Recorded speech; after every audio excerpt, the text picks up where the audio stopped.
Hello बच्चों, स्वागत है आप सभी का आपके अपने YouTube चैनल पे साइंस एंड फन 9 10th 11 12, जहां हम टीचर्स आपको दिल और दिमाग दोनों से पढ़ाते हैं।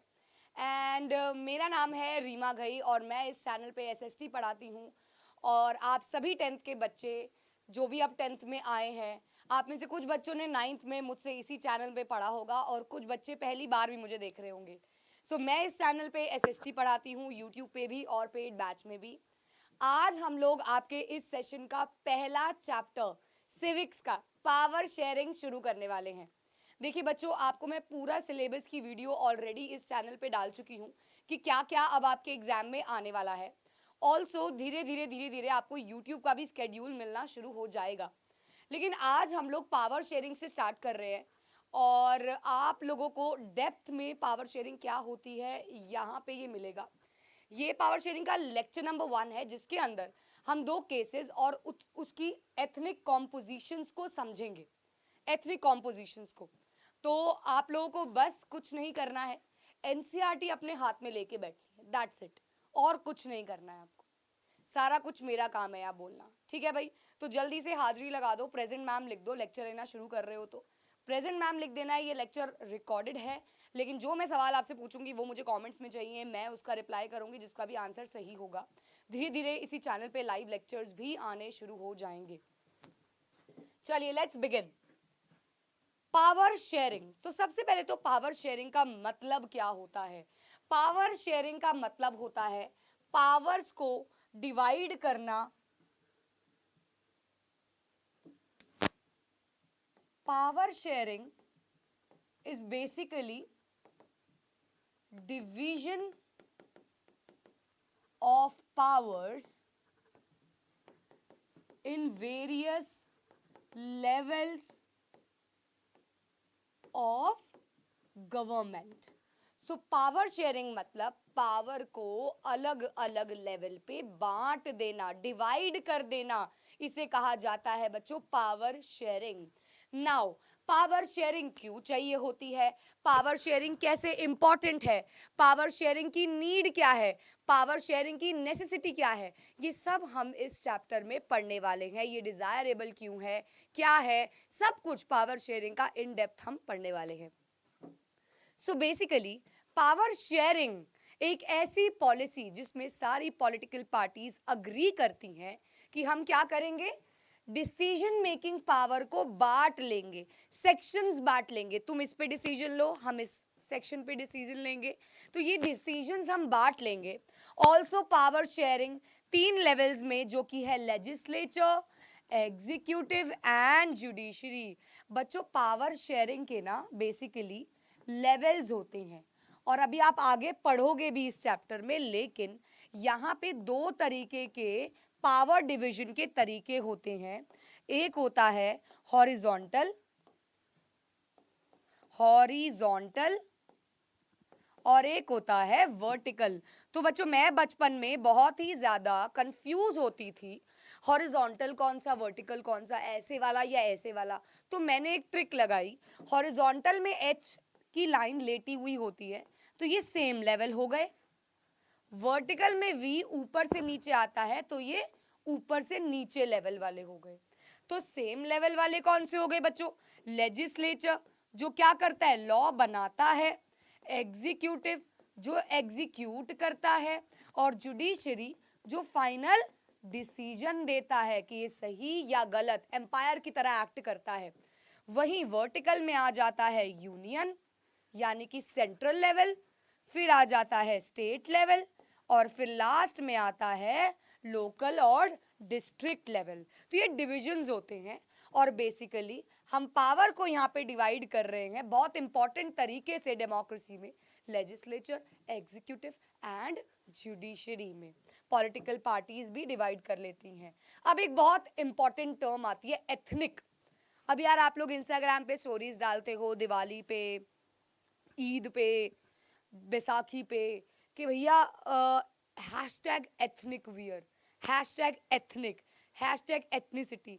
वो वाला एथनिक नहीं है, वो ट्रेडिशनल वाला एथनिक नहीं है। ये एथनिक है कि सोसाइटी ने लोगों को बांट दिया ऑन अलग अलग अलग अलग चीजें। कोई लैंग्वेज, कोई कल्चर, कोई जेंडर, कोई कलर, अलग अलग तरीके से. So a social division based on shared culture. People belonging to the same ethnic group believe in their common descent because of similarities of physical type or culture or both. क्या करते हैं ये लोग ना ग्रुप बना लेते हैं. Group मतलब अपना सेम कल्चर है, हमारा एक ग्रुप हो गया, कम्युनिटी हो गई. हमारा सेम लैंग्वेज है, ये किसी भी बेसिस पे, लैंग्वेज के बेसिस पे, कलर के बेसिस पे, जेंडर के बेसिस पे, कल्चर के बेसिस पे, किसी भी बेसिस पे ग्रुप फॉर्म कर लेना, ये उसकी एथनिसिटी होती है. ठीक है, ये इसकी एथनिसिटी होती है. चलिए उसके बाद आता है कि देखते हैं पावर शेयरिंग क्यों चाहिए. ऐसा क्या है बच्चों कि पावर शेयरिंग हमें चाहिए. तब तक तुम बताओ मुझे कमेंट्स में, यार ऐसा क्यों, why do we need power sharing. हमें क्यों चाहिए भाई पावर शेयरिंग. ऐसा क्या है पावर शेयरिंग में, ऐसा कौन सा नया कंसेप्ट आके खड़ा हो गया पावर शेयरिंग में जो हमें चाहिए. सो बच्चों आपको पता है कि India is a diverse country, है ना. इतनी डाइवर्स है कि यहाँ अलग अलग रिलीजन, कास्ट, जेंडर, कल्चर, इन सब के लोग रहते हैं. अलग अलग कपड़े पहनना, अलग अलग भाषा बोलना. इसीलिए इतनी डाइवर्स कंट्री को मैनेज करने के लिए we need power sharing. We need अलग अलग levels of government that can rule over a particular section of society.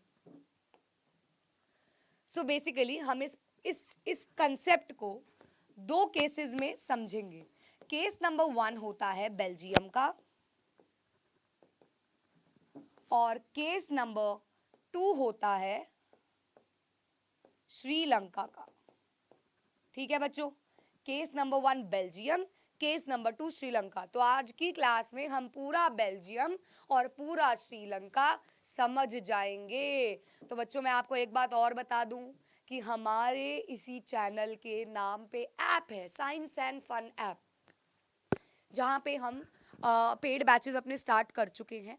और पेड बैचेस में पावर शेयरिंग चैप्टर ख़त्म करवा भी चुकी हूँ. और अब हमारा वहाँ पे डेवलपमेंट चैप्टर चल रहा है इकोनॉमिक्स का.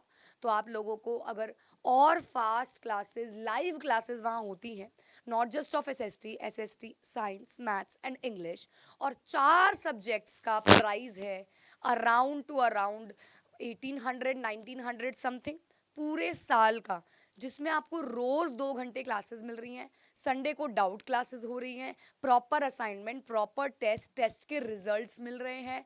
मतलब सब कुछ हो रहा है हमारी ऐप पे. और अगर आप पेड बैच नहीं भी ले रहे हो, आप यूट्यूब पे भी पढ़ रहे हो सिर्फ, तब भी आपके पास उस ऐप में मल्टीपल रिसोर्सेज हैं, multiple hand written notes, assignment, सब कुछ है. Science and fun play store और ऐप स्टोर पे अवेलेबल है.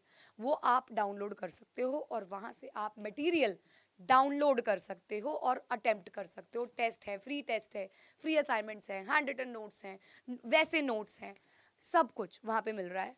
ऑल्सो क्लास 10th का एक स्कॉलरशिप टेस्ट हम ऑर्गेनाइज कर रहे हैं on this coming 14th of April, that is Sunday. और वहाँ पे एक स्कॉलरशिप टेस्ट आपको अटेम्प्ट करना है जिसमें 30 क्वेश्चंस होंगे एमसीक्यूज. और अगर आपके उसमें टॉप 10 में आते हैं तो आपको फ्री पेड बैच मिलता है. अगर आप नेक्स्ट 20 में आते हैं तो आपको 70% ऑफ मिलता है. अगर आप उसके बाद नेक्स्ट 20 पे आते हैं तो 50% ऑफ मिलता है. तो प्राइस पे ऑफ मिलता रहता है उसमें. तो वो भी आप अटेम्प्ट कर सकते हो संडे को 14th ऑफ अप्रैल. सब कुछ हमारे इसी चैनल पे कम्युनिटी पोस्ट पे भी आ जाता है, वीडियोस में भी आशु सर ने डाला हुआ है, सब कुछ. चलिए आगे चलते हैं. सो केस नंबर 1 करते हैं सबसे पहले बेल्जियम का. बेल्जियम क्या है बच्चों? बेल्जियम एक कंट्री है, बेसिकली एक स्मॉल फेडरल स्टेट है, कंट्री नहीं, यूरोप का पार्ट है, सॉरी, इन वेस्टर्न यूरोप के वेस्ट साइड में, smaller in area than the state of Haryana. सवाल क्या आता है बच्चों पेपर में? What is the geographical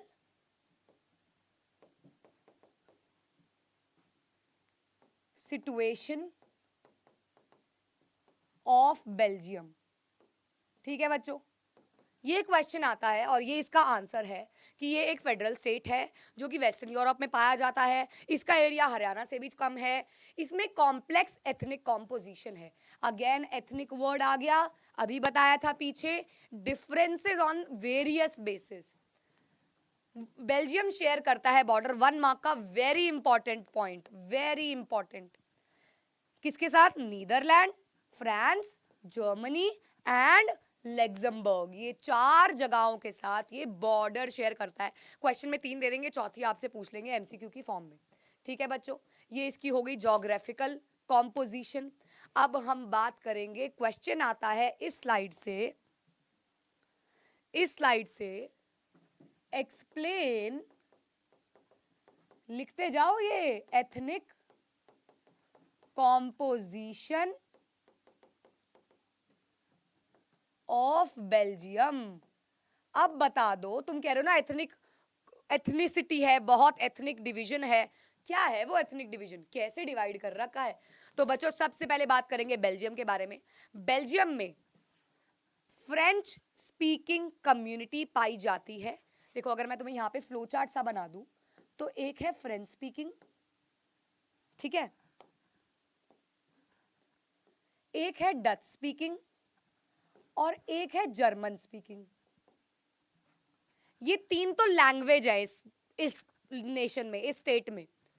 French बोलते हैं 40%, डच बोलते हैं, मतलब 59% लोग डच बोलते हैं और 1% लोग जर्मन भाषा बोलते हैं।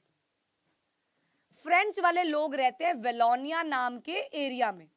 जो फ्रेंच भाषा बोलते हैं उन्होंने एरिया भी डिवाइड कर दिया, वेलोनिया। डच वाले लोग रहते हैं फ्लेमिश रीजन में और जर्मन वाले बस 1% है, तो वो कहीं पे भी घूमते फिरते रहते हैं, उनके लिए कोई जगह साइन नहीं है। तो ये हो गई बेल्जियम की एथनिक कॉम्पोजिशन, 40, 59, 1। तो यही बताया हुआ है यहां पे, ये क्या है, माइनॉरिटी में है। फ्रेंच बोलने वाले लोग माइनॉरिटी में है, लेकिन इसकी एक कैपिटल सिटी है ब्रुसेल्स। ब्रुसेल्स, अभी ब्रुसेल्स में क्या है, जो यहां माइनॉरिटी में है वो इधर मेजॉरिटी में है। 80% भाषा बोलते हैं, 80%। देखो अगर मैं ब्रुसेल्स को यहां पे फ्लो चार्ट में बताऊं तो 80-20 का रेशियो है, जो हमारा बहुत फेमस रूल भी है साइंस एंड फन का, 80-20 रूल, जिसके अकॉर्डिंग हम एग्जाम डेज में सिर्फ 20% सिलेबस ऐसा कराते हैं जो पेपर में 80% आपको दिलवा देता है। 80-20 का रूल है बच्चों। 80 यहाँ पे कौन है जो वहां कम है? फ्रेंच वाले। और 20 यहाँ पे कौन है? डच वाले, फ्रेंच वाले, डच वाले। अब प्रॉब्लम क्या आ गई? प्रॉब्लम ये है कि बेल्जियम में जो माइनॉरिटी है वो ज्यादा रिच और पावरफुल है, वो ज्यादा रिच और पावरफुल है। तो यही चीज डच वालों को खटकती है कि यार हम मेजॉरिटी में हैं, तो ये कैसे रिच और पावरफुल? फॉर एग्जाम्पल यार, अभी देखो आप इंडिया में ही देखो, गरीब लोग ज्यादा है या अमीर लोग? गरीब लोग। लेकिन पावरफुल कौन है? पावरफुल कौन है? अमीर लोग, चाहे वो कम परसेंटेज में। तो यही चीज यहाँ पे है, they were rich and more powerful. तो ये प्रॉब्लम थी बेल्जियम की। अब आपकी बुक में ना बेल्जियम समझाएंगे, श्रीलंका समझाएंगे, उसके बाद बेल्जियम में क्या हुआ बताते हैं। लेकिन मैं पहले ही बता देती हूँ, मैं पूरा बेल्जियम समझाऊंगी, फिर पूरा श्रीलंका समझाऊंगी, मैं बेल्जियम को आधे पे नहीं छोड़ूंगी, ठीक है? मैं ऐसे पढ़ाती हूँ, ये अपना स्टाइल है। चलो, अब माइनॉरिटी फ्रेंच स्पीकिंग कम्युनिटी जो है वो रिलेटिवली खुशहाल है और पावरफुल है। अब ब्रुसेल्स में Belgium, the French speaking people are in majority, power has been into the hands of French people. तो फ्रेंच पीपल मोर पावरफुल हो गए for a longer period and benefited them from economic development and education. French speaking population was better, more qualified और इनके पास ज़्यादा resources का access भी था. The French were part of an aristocracy of tradesmen and thus were financially strong. Question आता है कि why नहीं, why नहीं आता, what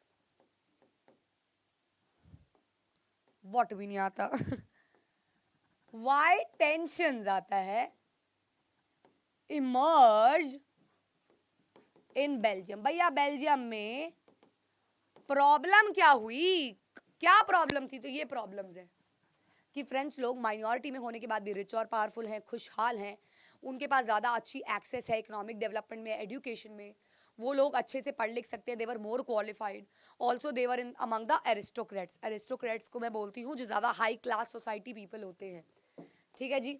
अच्छा जी, तो टेंशन हो गई भैया इनमें कि ये क्या हो रहा है, जो मेन जगह है उसमें जो माइनॉरिटी में है वो रिच और पावरफुल है, तो ये कारण बन गया। अब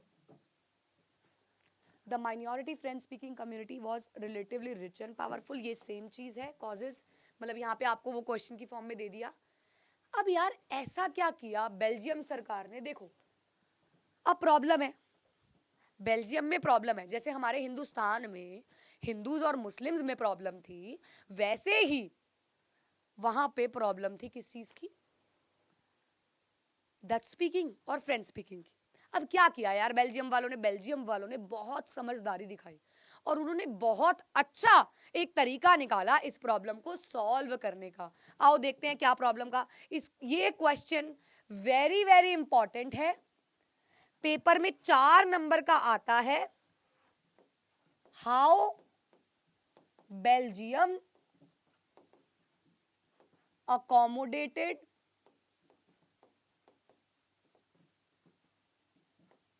ethnic variations, कैसे हैंडल किया इन्होंने इस सब को। बेटा मेरी बात सुनना, आप लोग स्कूल में पढ़ रहे हो, आप लोग ऑफलाइन ट्यूशन जा रहे हो, आप लोगों ने पेड बैच खरीदा हुआ है या आप यूट्यूब पे पढ़ रहे हो, आप कोई भी बच्चे हो, कोई भी बच्चे, अगर आप कंसिस्टेंसी नहीं दिखाओगे तो आप लोग रह जाओगे। Now this is the high time, अब हम लोग अराउंड आज डेट क्या हो गई है, 13 अप्रैल है, हम लोग अब हाफ ऑफ अप्रैल भी कवर कर चुके हैं। 1 अप्रैल से बेसिकली हमने पढ़ाना शुरू कर दिया था और बच्चों के स्कूल भी शुरू हो गए थे, तो I think this is the high time पढ़ने का। और अगर आप लोग सिर्फ यूट्यूब पे डिपेंड है तो बेटा जी आप चुन लो एक टीचर और लग जाओ उसके साथ। हर टीचर बहुत दिल से पढ़ाता है, मेरा मानना ये है, और मतलब आप उसको फॉलो करो, आप उसके पैटर्न को फॉलो करो। अभी रिसेंटली मुझे अभी याद है, मेरे ऑफलाइन में, मैं ऑफलाइन में ही पढ़ाती हूँ, एक बच्ची आती है 10th में, अभी अभी एडमिशन लिया है उसने, कहती मैम मैं 9th में ना पूरे साल आपसे पढ़ी हूँ, जो जो आपने जब जब लेक्चर डाला, चाहे आपका 15 दिन में एक बार लेक्चर आ रहा है, मैं और कहीं नहीं जाती थी, मैं पढ़ती थी, और आप जब नेक्स्ट लेक्चर डालते थे मैं तब दूसरा चैप्टर करती थी, उससे पहले मैं दूसरा चैप्टर भी नहीं करती थी, मैं आपके तरीके से ही पढ़ती थी क्योंकि आपको पता है कि कब क्या करना है, तो आप वो लेक्चर डाल देते थे, और मैंने 72 स्कोर किया, और वो पास कहीं से आती है, और वो ऑफलाइन में इस बार 10th में आई है। लेकिन मैं इतनी खुश हुई उस बच्चे की वो बात सुन के कि यार ये कितना अच्छा प्लेटफॉर्म है कि बच्चों को इतनी अच्छी अपॉर्चुनिटी प्रोवाइड कर रहा है, तो बस आपको उस अपॉर्चुनिटी को कैसे ग्रैब करना है वो आता होना चाहिए बस। प्लीज़ आप क्वेश्चंस लिखते चलिए साथ साथ एनसीईआरटी में, अभी एंड में मैं होमवर्क क्वेश्चंस भी दूंगी, मैं ये नहीं कर रही यार कि तुम पेड में हो, तुम यूट्यूब पे हो, मैं दिल से पढ़ा रही हूँ, और आप लोग उस क्वेश्चन आंसर्स को करोगे, और आप लोगों को अगर लगता है कि आप लोग मुझसे वो शेयर करना चाहते हो तो आप मेरी इंस्टाग्राम आईडी पे फोटोज़ भेज सकते हो, आप मेरी मेल आईडी पे PDF बना के भेज सकते हो, मैं चेक करूँगी, मैं देख लूँगी।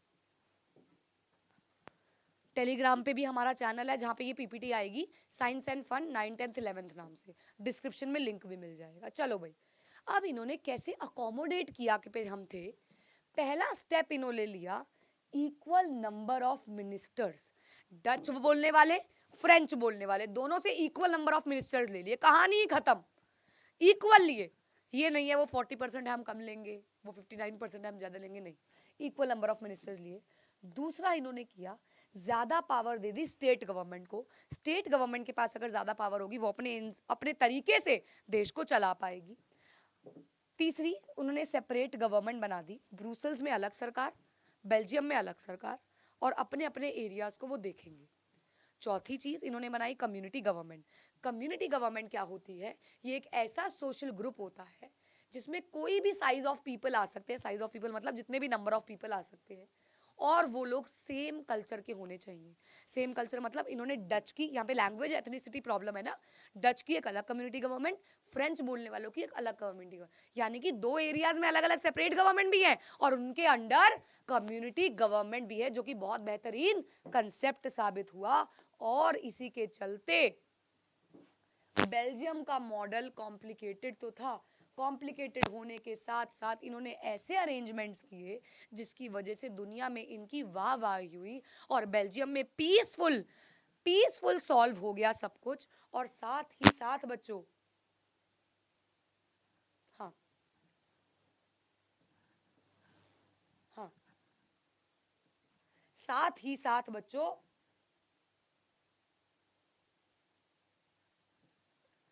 इतना अच्छा लगा यूरोप में, यूरोप का पार्ट है बेल्जियम, ब्रुसेल्स, कि उन्होंने अपने यूरोपियन यूनियन का हेडक्वार्टर ब्रुसेल्स में सेट किया। अपने यूरोपियन यूनियन का हेडक्वार्टर ब्रुसेल्स में सेट किया। 1 मार्कर क्वेश्चन है, बहुत इंपॉर्टेंट।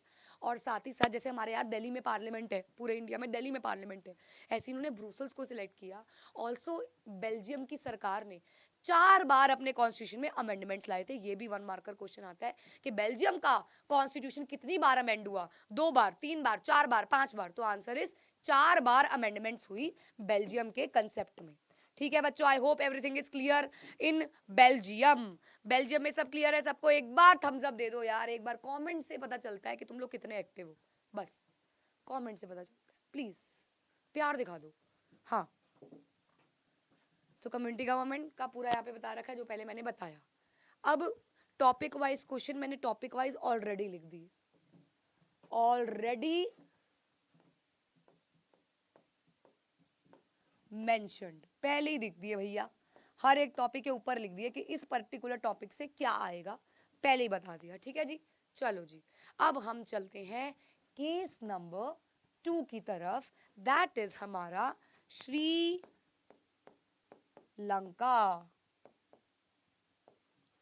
श्रीलंका पे चलते हैं अब हम। चलिए बच्चों, पहले मैं आपको श्रीलंका पूरा समझा देती हूं और उसके बाद आप लोग को मैं पढ़ा भी दूंगी। Sri Lanka, is this colour visible?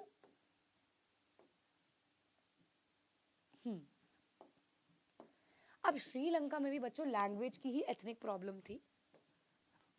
यहां पे थे सिन्हाला स्पीकर्स, अगर आपको पता है कितने परसेंटेज थे कमेंट्स में बता दो। Tamil speakers,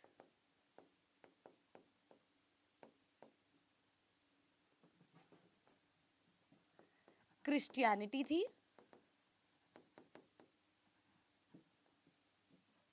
others.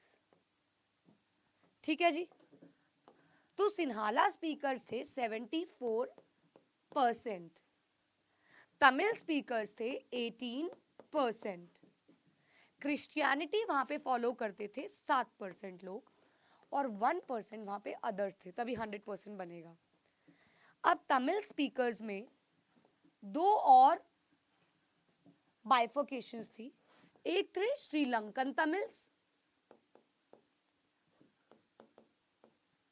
और एक थे इंडियन तमिल्स। ठीक है बच्चों, श्रीलंकन तमिल्स थे 13% और इंडियन तमिल्स थे 5%। मोस्टली यहां फॉलो किया जाता था बुद्धिज्म, बुद्धिज्म रिलीजन को फॉलो किया जाता था। यहाँ पे मुस्लिम्स भी थे, क्रिश्चियनिटी भी थी, हिंदूस तो थे ही। तो ये पूरा एथनिक कॉम्पोजिशन है श्रीलंका की। तो श्रीलंका हमारा एक क्या है, एक आइलैंड नेबर है। हाँ, अब ये क्या है बच्चों, यहां से क्या क्वेश्चन आएगा, यहां से क्वेश्चन आता है again geographical location of Sri Lanka बताओ। ठीक है, ये आ सकता है इस वाले स्लाइड से। तो बच्चों श्रीलंका एक आइलैंड नेशन है जो कि कुछ ही किलोमीटर्स दूर है सदर्न कोस्ट ऑफ तमिलनाडु से, बेसिकली इंडिया से। It has a diverse population of about 2 crore people. 2 crore people तक आप लिखोगे जोग्राफिकल में। ये एथनिक कॉम्पोजिशन है like other nations in south Asia region. Sri Lanka का डाइवर्स पॉपुलेशन है। Sri Lanka as an independent state बना 1948 में। हम लोग 1945 में आज़ाद हुए, ये लोग 1948 में आज़ाद हुए थे। नाउ तमिल्स के बारे में अब यहाँ पे एथनिक कॉम्पोजिशन आ गई, तो यहां से आ जाती है question, explain the ethnic composition of Sri Lanka. Sri Lanka की एथनिक कॉम्पोजिशन बता दो, यहां से ये सवाल आता है। ठीक है जी, तो तमिल्स के 2 सब ग्रुप होते हैं जिनका नाम है श्रीलंकन तमिल्स और इंडियन तमिल्स। हम लोगों ने इससे पहले 74% सिन्हालास के बारे में भी लिखना होगा और साथ ही साथ 18% तमिल्स के बारे में भी एक लाइन लिखनी होगी और उसके बाद हम तमिल्स की बाइफोकेशंस बताते हैं। अरे यार एक चीज़ मैं भूल गई थी, आई एम सॉरी, शायद आप लोग पूछ भी रहे होगे कि मैम ये नहीं बताया आपने। सो बेसिकली जैसे मैंने बताया था कि बेल्जियम में उन्होंने इक्वालिटी रखी थी, तो हर बोर्ड भी वो 2 भाषा में लिखते थे, डच भाषा में भी और फ्रेंच भाषा में भी। सो बेसिकली फ्रेंच और डच दोनों लैंग्वेजेस में यहाँ पे एक एरिया को क्या कहते हैं उसको, रास्ता दिखाया हुआ है कि जिसको डच आती है वो डच में पढ़ ले, जिसको वो आती है फ्रेंच वो फ्रेंच में पढ़ ले। जैसे यार हमारे यहाँ पे होते हैं बोर्ड, दिल्ली भी लिखा होता है और दिल्ली भी लिखा होता है, हिंदी और इंग्लिश दोनों में लिखा होता है।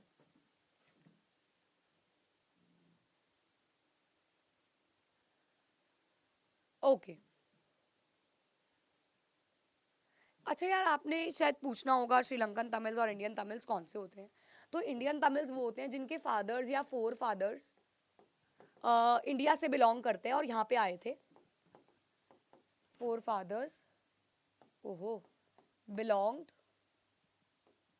इंडिया, वो हो जाते हैं इंडियन तमिल्स। और श्रीलंकन तमिल्स वहीं के नेटिव्स, वहीं के पैदाइश, वो होते हैं श्रीलंकन तमिल्स। ठीक है। अब देखो यार बेल्जियम में प्रॉब्लम थी, यहाँ पे तो और बड़ी प्रॉब्लम है। यहाँ पे है 74% सिन्हालास और यहाँ की सरकार ने एक बहुत ही अनोखी चीज करी, वो करी इन्होंने कि मेजॉरिटेरियनिज्म का कंसेप्ट लेके आए। क्वेश्चन आता है बच्चों यहाँ से, वेरी इंपॉर्टेंट, एक्सप्लेन मेजॉरिटेरियनिज्म।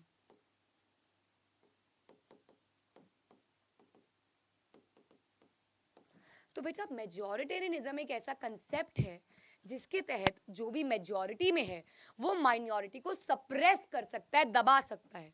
यही कंसेप्ट फॉलो किया गया श्रीलंका में अंडर मेजॉरिटेरियनिज्म। यहाँ पे अच्छा इसमें और करके ये भी आ जाता है, एक्सप्लेन एक्ट ऑफ 1956, क्योंकि ये मेजॉरिटेरियनिज्म ही है। तो सिन्हाला कम्युनिटी जो थी वो माइनॉरिटी तमिल पीपल पे डोमिनेट करती थी और अकॉर्डिंग टू 1956 एक्ट सिन्हाला को ऑफिशियल लैंग्वेज भी घोषित कर दिया गया था श्रीलंका का। तो बच्चों आपको पता है इंडिया की ऑफिशियल लैंग्वेज कौन सी है? एक बार टाइम स्टैम्प डाल के जरा आंसर लिखना।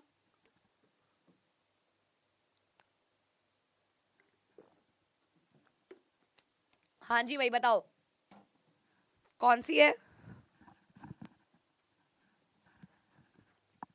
हिंदी। बेटा जी हमारी हिंदी और English both are official languages, दोनों की दोनों हमारी ऑफिशियल लैंग्वेजेस हैं। लेकिन यहाँ पे इन्होंने सिन्हाला को ऑफिशियल लैंग्वेज का टैग दे दिया। The government followed preference. अब ये भेदभाव भी करने लग गए। ये लोग क्या करते थे, सिन्हाला एप्लीकेंट्स को फेवर करते थे, चाहे वो एजुकेशन हो चाहे वो जॉब हो। यानी कि कोई इंटरव्यू देने आया है और तमिल और सिन्हाला में से आपको चूज करना है, चाहे बेटर तमिल है लेकिन आप सिन्हाला को चुन रहे हो, इसे बोलते हैं प्रायोरिटाइज और फेवर करना। स्टेट प्रमोट करती है और प्रोटेक्ट करती है बुद्धिज्म, क्योंकि Buddhism is followed by majority of Sinhala speakers. All these measures increase gradually feeling of alienation.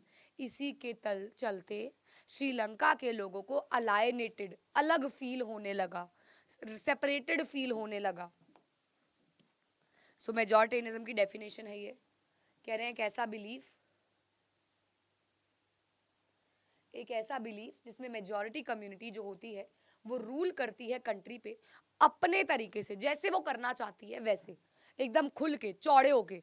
ये ऐसा किया जाता है, इस कंसेप्ट को मेजॉरिटेरियनिज्म कहा जाता है। सो बच्चों क्या किया श्रीलंका में तमिल्स ने? What steps were taken by Sri Lankan Tamils? So basically Sri Lankan Tamil, ये देखो ये भी क्वेश्चन है कि what were the demands of Tamils of Sri Lanka, कि भैया तमिल लोगों ने क्या क्या डिमांड की ये तो बता दो। तो बच्चों उन्होंने मांगा रीजनल ऑटोनॉमी, यानी कि हमें एक अलग से रीजन दे दो नॉर्दर्न ईस्टर्न साइड में, ताकि हम लोग सारे तमिल्स वहां रह लें। So they demanded separate Tamil Ilam. Ilam का मतलब होता है स्टेट. ऑल्सो इन लोगों ने कहा तमिल को भी ऑफिशियल लैंग्वेज बनाओ. अगर देखो यार, हमारे इंडिया में 2 ऑफिशियल लैंग्वेज हो सकती हैं, यानी कि हर जगह हो सकती हैं. तो उन्होंने कहा भैया तमिल्स भी इतने सारे लोगों के द्वारा बोली जाती है, तो तुम इसको भी तो एक ऑफिशियल लैंग्वेज बनाओ. हाँ, तो इसको भी तो आप एक ऑफिशियल लैंग्वेज बनाओ. ये ऐसा उन्होंने कहा. But their demand was repeatedly denied. लेकिन उनकी इस डिमांड को बार बार मना किया गया. एकदम से लाइट आई ना मेरे फेस पे, मेरी लाइट उधर हो रखी थी और मैंने ये अब नोटिस किया. बोर्ड पे लाइट थी ही नहीं, लाइट उल्टी घूमी हुई थी. चलो, उनकी डिमांड को रिपीटेडली डिनाई किया गया. By 1980 they organize many political organization जैसे कि LTTE, liberation tigers of Tamil Eelam, and the conflict turned into a civil war. लेकिन बार बार रिपीटेडली इनकी बातों को मना करने के कारण वहां पे आ गई सिविल वॉर. सिविल वॉर का मतलब होता है बच्चों, सिविल वॉर बेसिकली क्या, पहले तो सिविल वॉर हो गई जो लोगों के बीच होती है. लेकिन ऐसा क्या कारण था जिसकी वजह से श्रीलंका में हुई सिविल वॉर? तो बेटा जी, मेजॉरिटेरियनिज्म आने की वजह से हुई सबसे पहली चीज. दूसरी चीज, उनको लगा भैया हमें पॉलिटिकल राइट्स नहीं है, हमें एजुकेशन फ्रीडम नहीं है, हमें जॉब्स नहीं मिल रही हैं, हमें तमिल इलाम नहीं दिया जा रहा है, जिसकी वजह से उनको बुरा लगने लगा और अलग लगने लगा. श्रीलंकन तमिल्स ने काफ़ी पार्टीज बनाई, स्ट्रगल्स किए, लेकिन कुछ भी नहीं हो रहा था. ये LTTE की बात की गई, ये चीज़ सिविल वॉर में कन्वर्ट हो गई और बहुत सारे लोग मारे भी गए. लेकिन ये सिविल वॉर कुछ इस वाली सिविल वॉर की जैसी नहीं है. ये सिविल वॉर है एक ऐसा कन्फ्लिक्ट जो कि कंट्री टू कंट्री नहीं, कंट्री के खुद के लोगों के बीच होता है और बहुत बड़ा हो जाता है.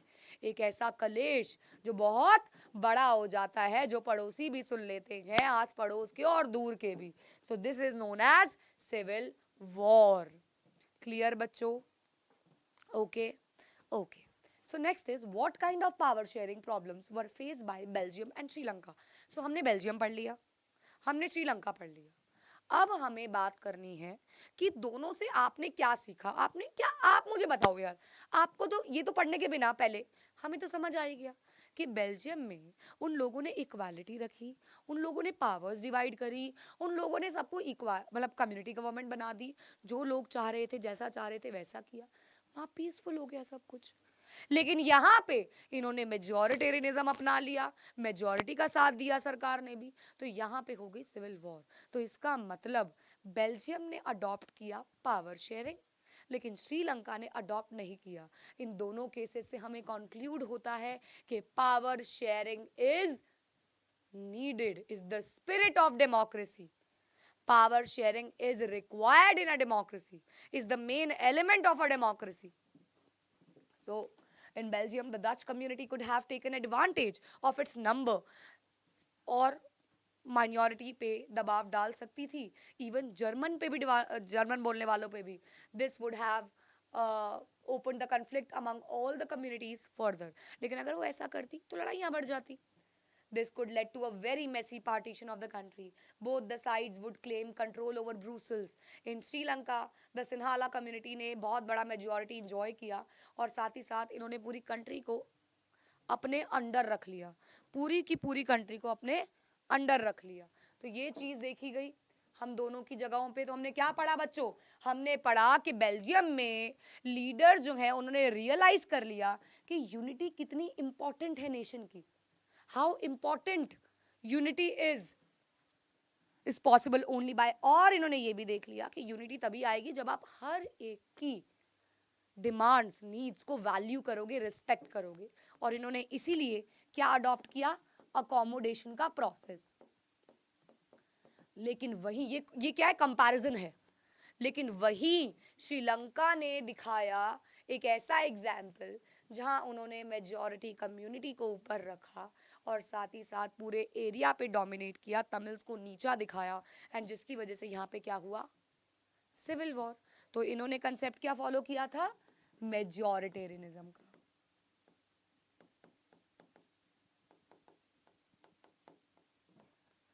Clear? So these were the ethnic compositions of Sri Lanka, and we have done all the topic wise question with the topic. लेकिन अभी मैं आपको होमवर्क के लिए 2-3 सवाल पूछ रही हूँ जो आप कमेंट्स में ही कर सकते हो, 1 मार्कर पूछ रही हूँ. सबसे पहला सवाल, when was the act of majoritarianism implemented? आपको ईयर लिखना है, कौन से ईयर में वो एक्ट आया था, कौन से ईयर में. सेकेंड चीज आपको बतानी है, how many times the constitution